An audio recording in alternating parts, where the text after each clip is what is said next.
Et nous nous félicitons de cette initiative qui a pour vocation d'accompagner le gouvernement dans la mise en œuvre des politiques publiques en apportant non seulement un soutien multiforme aux femmes entrepreneuses, mais également en offrant à leurs différentes activités économiques une visibilité et un positionnement international.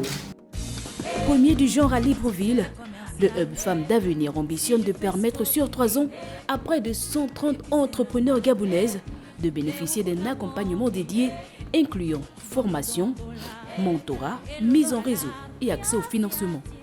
Aujourd'hui, vous avez un aperçu des 35 meilleures candidates. Après, ce qu'on a validé avec Eramet, c'était de se dire qu'on allait donner l'accès à une quinzaine d'autres entrepreneurs qui ne vont pas faire partie de la première promotion, mais qui, elles aussi, pourront bénéficier de formation en vue de pouvoir devenir membres l'année prochaine. Pour cette année, l'appel à candidature lancé en mai 2022 a suscité l'intérêt de plus de 1000 précandidates. À l'issue du processus d'élection, 35 lauréates ont été sélectionnées pour intégrer la première promotion de bénéficiaires du programme d'accompagnement personnalisé. J'ai été sélectionnée par le biais de mon entreprise EDB Media, qui est une entreprise et une agence de communication qui engage plus de 80% de femmes. Donc c'était l'un des critères, avoir un personnel féminin à plus de 80% et j'ai ce critère. Ce hub, au dire de Christelle Boris, marraine de cette première édition, est la matérialisation de l'engagement du groupe Eramet et son partenaire Women in Africa, une plateforme internationale consacrée au développement économique et au soutien des femmes africaines entrepreneurs, à créer des écosystèmes dynamiques et innovants pour l'entrepreneuriat féminin, source de vitalité économique et de croissance.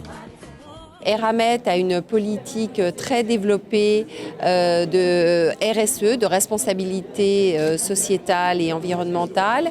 Et dans cette politique RSE, nous avons comme axe la diversité. Donc la promotion des femmes est très importante au sein de l'entreprise, mais aussi en dehors, dans les communautés qui nous entourent.